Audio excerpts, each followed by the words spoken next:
کہا خیر ہے میاں. تو مجھے کہنے لگا کہ قاری صاحب، حافظ صاحب، میرے گھر نہ بیٹی پیدا ہو گئی ہے اور میرے ابا جی نے مجھے کہا ہے کہ تیاں دے پیو انج دے کم نہیں کرتے. تو میری نہ سمجھ میں بات آ گئی ہے.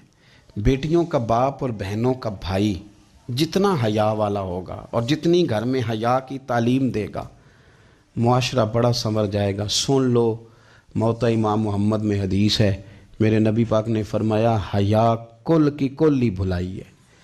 حیا میں بھلائی ہی بھلائی ہے، حیا میں خیر ہی خیر ہے. یعنی حیا والے ہو گئے تو بھلائی والے ہو گئے، حیا والے ہو گئے تو خیر والے ہو گئے، حیا والے ہو گئے تو اللہ نے بڑا کچھ دے دی. آپ گھر کے اندر کوئی چیز دیکھیں نا، ٹی وی پہ، موبائل پہ، تو خدا را ذرا سوچ کے دیکھیں. یہ جو بدبو ہوتی ہے یہ دور سے آ جاتی ہے. جس طرح خوشبو دور سے آتی ہے تو بدبو بھی دور.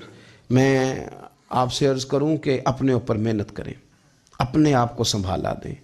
ایک شخص کا سنور جانا اس کے دائیں بائیں والوں کے سنور جانے کی دلیل بن جاتا ہے. بڑا سارا نفع. اے اللہ، سیدہ طیبہ طاہرہ حضرت فاطمہ الزہرا رضی اللہ تعالیٰ عنہ کی چادر تطہیر کا صدقہ ہر بیٹی کے سر پہ شرم والی چادر عطا فرما.